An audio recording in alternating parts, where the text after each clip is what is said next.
Merci Madame la Présidente, Madame la Conseillère d'État, chers et chers collègues.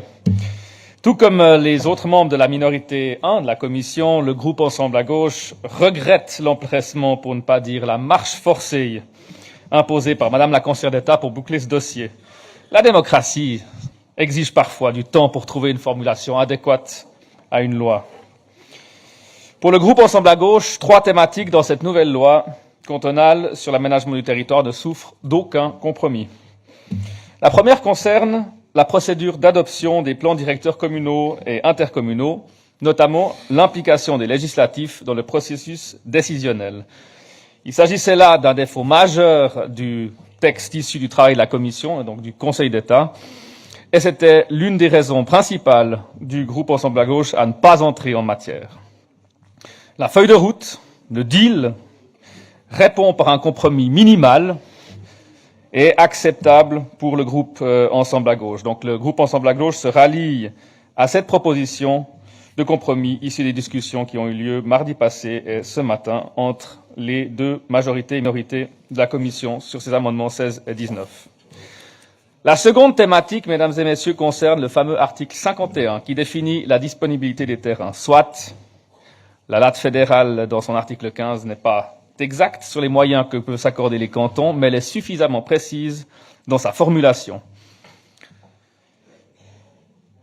Le groupe Ensemble à gauche, le Conseil d'État en est d'ailleurs rendu compte, puisque l'article 51 tel que présenté à la Commission et donc dans les MPL n'est probablement pas valide en regard du droit fédéral.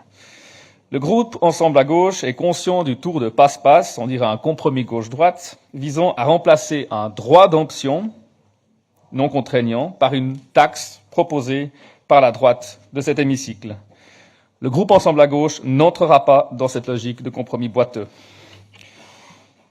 La date fédérale précise que le droit cantonal prévoit que si l'intérêt public le justifie, l'autorité compétente peut imposer un délai à la construction et en cas d'inexécution, ordonner des mesures prévues par le droit cantonal. Pour le groupe Ensemble à gauche, cela doit se traduire dans la latte C par un droit d'option contraignant inscrit dans la loi cantonale et ne pas laisser, comme certaines et certains dans cet hémicycle, le libre choix aux communes. En effet, si on laissait la liberté aux communes de s'offrir ou non un droit d'option, il y a fort à parier que seules celles provenant des grandes agglomérations et des villes choisiraient de le faire figurer dans le règlement communal. Les petites, par le jeu connu des petits copains, s'y soustrairaient, laissant ainsi le champ libre à la thésaurisation des terrains constructibles, en parfaite contradiction avec la loi fédérale.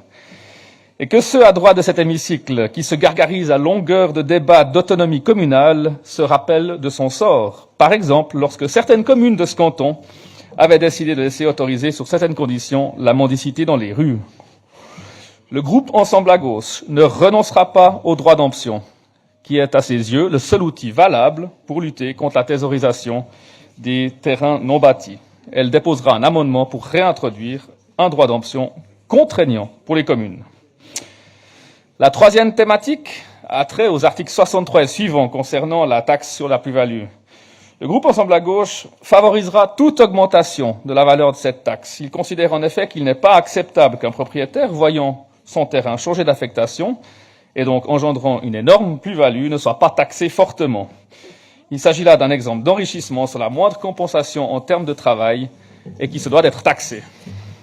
Rappelons que d'autres cantons, notamment suisse allemand, ont inscrit des valeurs de près de 60%, ce qui est largement plus que les 20% de la loi fédérale. Cet argent servira le bien commun, notamment pour le financement de tous les projets qu'a l'État dans ses tiroirs, notamment la protection de l'environnement ou l'amélioration de la desserte en transport public, pour la mise en place du plan directeur cantonal. Pour toutes ces raisons, le groupe Ensemble à gauche se range dans sa grande majorité derrière le rapport de minorité 1, donc celui qui est signé par Madame la députée Valérie Schwarz, mais proposera des amendements, en plus de celui déjà annoncé, lorsque la loi déviera par trop en faveur de celles et ceux qui n'ont aucune intention de changer la situation actuelle, si ce n'est de lever le moratoire et surtout de protéger leurs précarés, et disons-le, les intérêts économiques d'une minorité de propriétaires. Cette minorité de propriétaires qui veut dicter sa loi pour garantir sa rente financière. Le groupe Ensemble à gauche n'entre pas en matière sur un quelconque deal, c'est bien sur le fond que nous sommes réservés. Et pour le signifier, nous ne nous opposerons pas à l'entrée en matière, mais nous nous abstiendrons. Je vous remercie.